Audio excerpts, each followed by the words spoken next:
સંસદમાં બે બિલ પર ચર્ચા દરમિયાન ગૃહમંત્રી અમિત શાહ દ્વારા ટિપ્પણી કરવામાં આવી હતી, જેમાં જમ્મુ કાશ્મીર સાથેના સંબંધિત બે બિલો પર ચર્ચા કરવામાં આવી હતી। તેમાં બેકવર્ડ ક્લાસનો ઉલ્લેખ કરવામાં આવ્યો વારંવાર અને કોંગ્રેસ પર આક્ષેપ કરવામાં આવ્યો હતો। કોંગ્રેસે આ કામ રોક્યું છે તેવા આરોપ સાથે ગૃહમંત્રીએ સંબોધન કર્યું હતું અને આ જ અંગે વધુ વિગત સાથે મારી સાથે ન્યૂઝ રૂમથી જોડાયા છે મારા સહયોગી રાજકીય સંશોધક એવા બિનિત મોદી અમારી સાથે જોડાયા છે।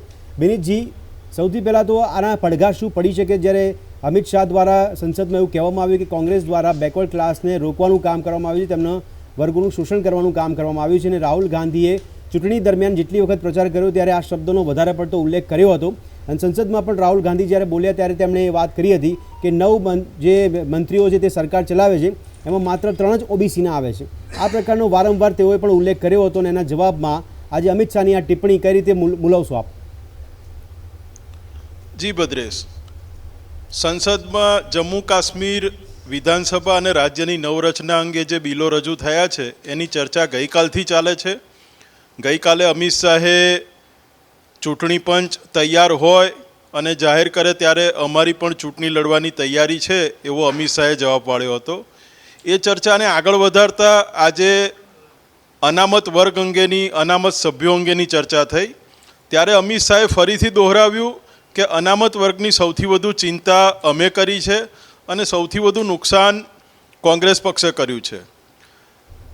અમિત શાહે જ્યારે આ જવાબ વાળ્યો ત્યારે એ વાતને પણ યાદ કરવી જોઈશે કે દલિત વર્ગને અથવા તો અનામત વર્ગને જે પ્રતિનિધિત્વ મળ્યું છે, સંસદીય પ્રતિનિધિત્વ, જેમના સૌથી વધુ પ્રયત્નોથી મળ્યું એ બંધારણના ઘડવૈયા ડૉક્ટર બાબા સાહેબ આંબેડકરની આજે 67મી પુણ્યતિથિ છે।